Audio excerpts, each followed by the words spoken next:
18.027. Di sini saya akan menyampaikan beberapa materi dari kelas 6, tema 6, subtema 3. Baiklah, materinya yang akan saya sampaikan yaitu yang pertama, makna proklamasi kemerdekaan, yang kedua, upaya mempertahankan kemerdekaan, dan yang terakhir yaitu upaya mengembangkan kehidupan kebangsaan yang sejahtera. Baiklah, materi yang pertama yaitu makna proklamasi kemerdekaan. Sebelum kita mengetahui apa saja makna proklamasi kemerdekaan, ada baiknya kita mengetahui sejarah singkat proklamasi. Sejarah singkat proklamasi yaitu proklamasi terjadi pada tanggal 17 Agustus 1945 di Jalan Pegangsaan Timur nomor 56 jam 10. Proklamasi ini dibacakan oleh Bapak Insinyur Soekarno dan didampingi oleh Bapak Muhammad Hatta. Baiklah, itulah sejarah singkat dari proklamasi. Yang selanjutnya yaitu makna proklamasi kemerdekaan. Yang pertama yaitu proklamasi merupakan alat untuk mencapai tujuan negara dan cita-cita bangsa Indonesia. Yang kedua yaitu proklamasi sebagai titik puncak perubahan dari akhir perjuangan bangsa Indonesia melawan penjajahan. Yang ketiga, proklamasi sebagai sumber hukum bagi pembentukan Negara Kesatuan Republik Indonesia. Yang keempat, proklamasi menjadi pernyataan de facto. Yang kelima, proklamasi menjadi tanda awal terbentuknya NKRI. Yang keenam, proklamasi menandai awalnya berlaku hukum kolonial.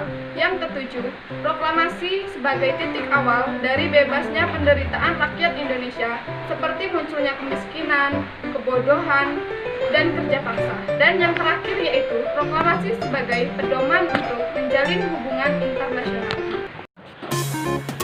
Materi yang kedua yaitu tentang upaya mempertahankan kemerdekaan. Ada beberapa upaya yang bisa kita lakukan untuk mempertahankan kemerdekaan. Yang pertama yaitu siap sedia membela tanah air. Yang kedua, menjaga keutuhan bangsa dan negara dari ancaman atau gangguan dari luar maupun dalam. Gangguan dari luar ini seperti masuknya budaya asing ke Indonesia sehingga dapat melunturkan nilai-nilai yang ada di Indonesia. Yang ketiga, menolak campur tangan intervensi asing. Intervensi asing adalah sebuah istilah politik di mana ada negara yang ikut campur urusan negara lainnya yang jelas-jelas itu bukan urusan negara tersebut. Yang keempat, memperkuat sistem pertahanan dan keamanan rakyat. Yang kelima, melestarikan budaya bangsa yang beragam, seperti bangga memakai baju batik dan belajar mengikuti tradisi dengan baik yang ada di lingkungan sekitar. Yang keenam, perlu mencontoh teladan dari para pejuang yang telah berjuang memproklamasikan dan mempertahankan kemerdekaan, seperti tidak mudah putus asa, saling menghormati, tidak hanya mementingkan kepentingan pribadi, dan masih banyak lagi. Selanjutnya, materi yang ketiga atau materi yang terakhir yaitu upaya dalam mengembangkan kehidupan kebangsaan yang sejahtera. Kehidupan kebangsaan yang sejahtera adalah salah satu cita-cita bangsa Indonesia yang digagas oleh Founding Fathers. Cita-cita ini tertuang dalam sila kelima yang berbunyi keadilan sosial bagi seluruh rakyat Indonesia. Adapun upaya dalam mengembangkan kehidupan kebangsaan yang sejahtera adalah yang pertama, bersikap tenggang rasa dan menunjukkan toleransi yang tinggi. Yang kedua, aktif dalam menjalankan berbagai kewajiban sebagai warga negara. Yang ketiga, mencintai produk dalam negeri untuk menunjang perekonomian bangsa Indonesia.